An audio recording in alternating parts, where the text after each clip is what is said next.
এই জন্য আমাদের দেখতে পাচ্ছেন আমাদের গায়ে কোনো পরিচ্ছদ নেই। আমাদের বড় লজ্জা করছে।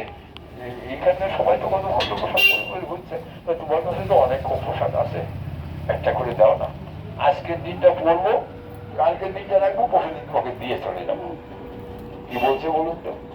এই জগৎবাসী, আমি তোমাদের দরজায় এসেছি। পোশাক পরে কর্মফল, তোমাদের কর্মফল আজ আমাকে সমর্পণ করো, আমি তোমাদের কর্মফল নেবার জন্য এসেছি। এইখানে তো ব্রজ থেকে মথুরার ব্যবধান। আমরা ভোগের দেশের বাসিন্দা, আমাদের কর্মফলই আমাদের লক্ষ্যমাত্র। এই কর্মফল আমরা কোনো অবস্থাতেই ত্যাগ করবো না। শ্রীকৃষ্ণ বলেন, আমি যখন একবার এসেছি তোমাদের কাছ থেকে, একবার যদি আমি আমাকে আশ্রয় করেছো, তোমাদের কর্মফল থেকে মুক্তি পাবেই। এখানে দেখানো হয়েছে রজককে যেন বধ করলেন। শেষে গিয়ে উপস্থিত হয়েছেন কংসের দরজার সামনে। কুবলায় পীর নামে একটা মহা হাতি দাঁড়িয়ে আছে। শ্রীকৃষ্ণ বলরাম দিকে চালিয়ে দিয়েছে, বলছে ভাই তোমার হাতিটা সরাও, আমার ভিতরে যাবো। হাতিকে চালিয়ে দিয়েছে কৃষ্ণ বলরামের দিকে। শ্রীকৃষ্ণ এখন ছোট্ট হাতির পায়ের তলা দিয়ে পিছনে চলে গেছে। হাতি তার লক্ষ্যবস্তু হারায় বলে খোঁজ করছে। যখন পিছনে দিয়ে দেখতে পাচ্ছে বিরাট দুটো দাঁত নিয়ে কৃষ্ণ বলরামের বুক লক্ষ্য করে একবার বিদ্ধ করে দিয়েছে। একবার সরে যায়, হাতির দাঁত মাটির মধ্যে বসে গেছে। দুই ভাই দুই দাঁত তুলে নিয়ে হাতিকে ওখানে হরিবোল করে দিয়েছে।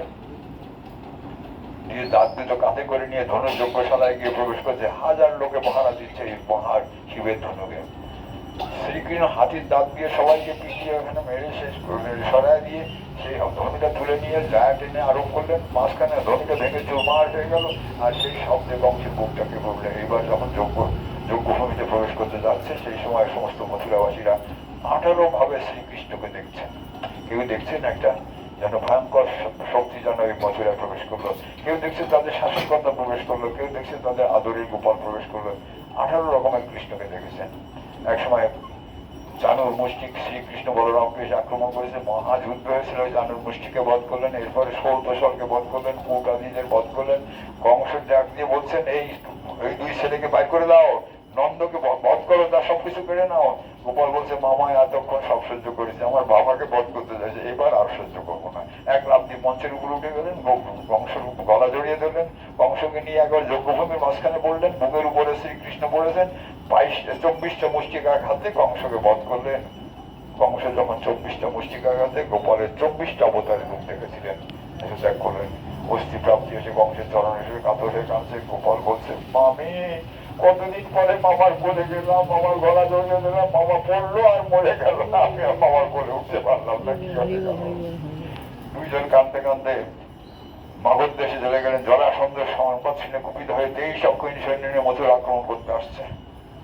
এদিকে বসুদেব তিনি মনে মনে ভাবনা করছেন, আমার গোপাল এতদিন পর্যন্ত দূরে ছিল, তার তো বিদ্যা শিক্ষা হয়নি।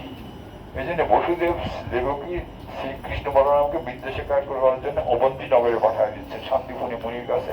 64 দিন বিদ্যা শিক্ষা করেছিলেন, তারপরে মথুরায় ফিরে আসছেন। আসবার সময় বলছেন, গুরুদেব আপনাকে কি দক্ষিণা দেবো? তোমাদের মতো ব্যক্তিকে আমরা শিক্ষা দিতে পারি, আমার সব গুরু দক্ষিণা। তথাপি যদি কিছু দিতে চাও, তোমাদের গুরু মায়ের কাছে জিজ্ঞেস করো। গুরুমা বললেন, আমাদের পুত্র বহুদিন কাল আগে মারা গিয়েছিল, প্রভাসে, আমাদের সেই মৃত পুত্রকে ফিরে দাও।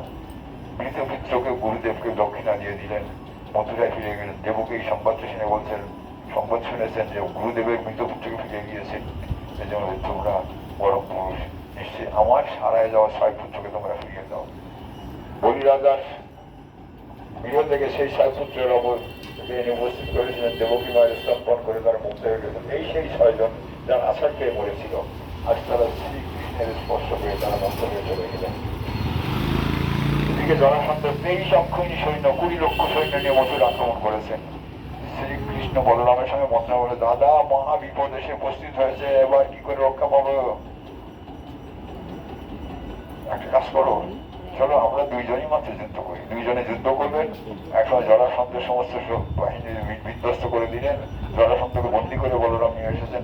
শ্রীকৃষ্ণ বলল, দাদা দাদা মশাই, আমাদের গুরুজন এইভাবে বাঁধতে নেই, ছেড়ে দাও বলে জরাসন্ধকে মুক্ত করে। বলরাম রেগে গেলে শত্রুকে এইভাবে নিজের সীমানার মধ্যে রেখে গরম ত্যাগ করেন। বলে, দাদা তুমি কি করে ভুলে গেলে যে পৃথিবী ভার হরণ করতে এসেছে? ওই জরাসন্ধ আবার সৈন্য নিয়ে আসবে, আবার যুদ্ধ হবে। 17 বার যুদ্ধ করেছিলেন, 17 বারই জরাসন্ধকে বন্দী করেছিলেন। 17 বারের বার জরাসন্ধ প্রতিজ্ঞা করছে, আগামী যুদ্ধে যদি কৃষ্ণ বলরামকে জয় করতে না পারি, তাহলে আমি আগুনের মধ্যে প্রাণ বিসর্জন দেবো। শ্রীকৃষ্ণ সেদিনই মনে মনে সব দাদা মশাই আগামী যুদ্ধ তো আমাদের হারতেই হবে, আপনাকে মরতে দেওয়া যাবে। 18 বারের যুদ্ধে আরেকজন আসছে সঙ্গে কালযবন, পশ্চিম দেশ থেকে কালযবন, পূর্ব দিক থেকে জরাসন্ধ, দুই দিকে সারসী আক্রমণ। শ্রীকৃষ্ণ বলেন দাদা এইবার মথুরাবাসীদের কি করে রক্ষা করবো? মেয়েদের দেখো, আমি একটু দেখছি। সমুদ্রের মধ্যে একটা দুর্গ নির্মাণ করলেন, সমস্ত মথুরাবাসীদের সেই দুর্গের মধ্যে নিয়ে গেলেন। তার দ্বার কোথায় খুঁজে পাওয়া যায় না বলে তার নাম রেখেছিল দ্বারকা। দ্বারকাপুর নির্মিত হলো, বলরাম দ্বারকাপুরীকে রক্ষা করছেন, শ্রীকৃষ্ণ কালযবনের সঙ্গে যুদ্ধ করতে যাচ্ছেন। কালযবন শুধু শুনেছেন, কৃষ্ণ এই নামটা শুনেছেন, কৃষ্ণ কেমন জানে না। এক সাধুর সঙ্গে দেখা হয়েছিল, সাধু সাধু তুমি যে কৃষ্ণ কৃষ্ণ করছো এটা দেখতে কেমন? সাধুটা দেবর্ষী নারদ, নারদের কাছে কৃষ্ণের রূপের বর্ণনা করে জিজ্ঞেস করেছেন, আর আনন্দে বলে যাচ্ছে বল হা বিরাভিরামং মৃগ মদতিরকম কুণ্ডল ক্রান্ত কণ্ড। দাঁড়াও সাধু, তুমি যে বিবরণ দিচ্ছ ওগুলো একটা নাট্যকারের বিবরণ, ওটা কোনো বীরের বিবরণ না। বলে আমার কৃষ্ণ এরকমই। আমার যখন শ্রীকৃষ্ণ বাইরে বেরিয়েছে দেখছে সেই গলায় বহুদিন পরে বৈজয়ন্তী মালা, এতদিন পর্যন্ত বৈজয়ন্তী মালা ছিল না, হাতে বাঁশি ছিল না, আজকে সেই বাঁশিটা, মাথায় সেই ময়ূর মুকুট, সেই অপূর্ব মূর্তিতে বেরিয়ে বসে কাঁচা বলে এই তো যা সেই রূপ।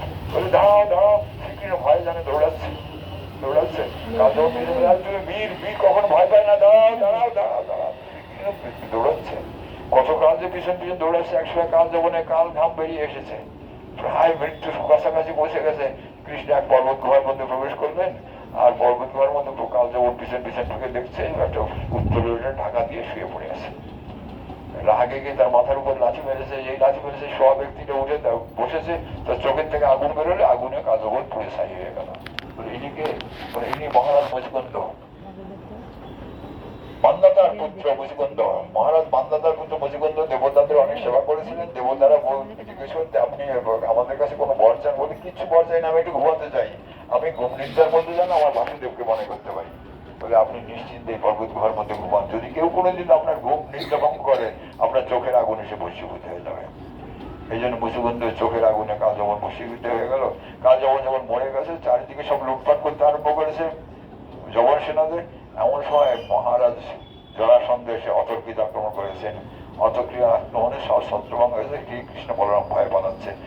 জরাসন্ধ বলছে কোথায় পালাবি, আজকে আমার হাত থেকে তোদের নিস্তার নেই। দুইজন গিয়ে বড় প্রদর্শন পর্বত থেকে, আজকে যার নাম মেঘালয়, এই পর্বতের মধ্যে গিয়ে প্রবেশ করেছেন। অনেক খানদান করে কাল জরাসন্ধ তাদের খুঁজে পেলেন না, শেষে চারিদিকে আগুন লাগাই দিয়েছে, আগুনে দাউ দাউ করে জ্বলছে। অন্তর্ধান করে দ্বারকা চলে গেছেন, আর বলরাম কাশিতে রেবন রাজার দেশে চলে গেলেন। গিয়ে রেবন রাজা বাড়িতে বলে মহারাজ আপনার কন্যার প্রস্তাব নিয়ে এসেছি। তারা খেয়ে এসেছে, বলে কিনা প্রস্তাব নিয়ে এসেছি। কে পাত্র? বলে কেন আমাকে পছন্দ হচ্ছে না? আমি পাত্র। পাত্র নিজে বলছে আমি পাত্র। মহারাজ যেমন বলছেন না আপনার মতো পাত্রকে কন্যা দান করেছে বরং সৌভাগ্য, কিন্তু আমার কন্যাকে দেখেছেন, যে একবার দেখে সে আর বিয়ের কথা বলে না। আপনার যদি আদেশ হয় একবার স্মরণ করি। মা রেবতী এদিকে এসে তো। রেবতী আসছে, 14 হাত লম্বা রেবতী, মানে 21 ফুট, দোতলার উপরে বাড়ি, মাথা চাকবে। যখন আসছে বলরাম দেখা যায় ওই রেবতীর মুখ দেখা যাচ্ছে। বলছে বলছি আমার মেয়েকে যে একবার দেখেছে সে আর বিয়ে করে না। বলরাম মনে মনে বলছে মহারাজ আপনি তো আমার প্রভাবটাও জানেন। নিজের দেহ থেকে হলকে প্রকাশ করলেন, রেবতীর মাথার উপরে হলকে রাখলেন। রেবতী বেঁচে হয়ে বলরামের সমান সমান হয়ে গেল, রেবতীকে নিয়ে চলে যাচ্ছে। যাওয়ার সময় মহারাজ লোকে বলে আমি গরিব মানুষ, কিছু দিতে পারবো না, শাখা শাড়ি দেবো, কিচ্ছু তো দিলেন না। মনে থাকে যেন এবার নিয়ে যাচ্ছি, এর পরবার দান নেবো, দক্ষিণা নেবো, যৌতুক নেবো, সব মনে থাকে যেন। পরের বার মানে নিত্যানন্দ অবতারে যখন বসুধা দেবীকে বিয়ে করতে গিয়েছিলেন, বসুধা দেবী তো সফল অংশনে মরে গেছে, শ্মশানে পোড়াতে নিয়ে গেছে। গিয়ে বলছে মহারাজ পণ্ডিত আপনার কন্যাকে আমাকে দান করুন। বলে কাকে চাইছেন? ও তো মরা, পোড়াতে নিয়ে এসেছি। বলে একবার বলুন না, এগুলো তো দেবই দান করলাম। তুমি কি জানি না বাবা, ওই তো ধরে স্পর্শ করলে লোকে গঙ্গা স্নান করে, তুমি তাকে পেয়েছ। বলে একবার বলে দেখুন না।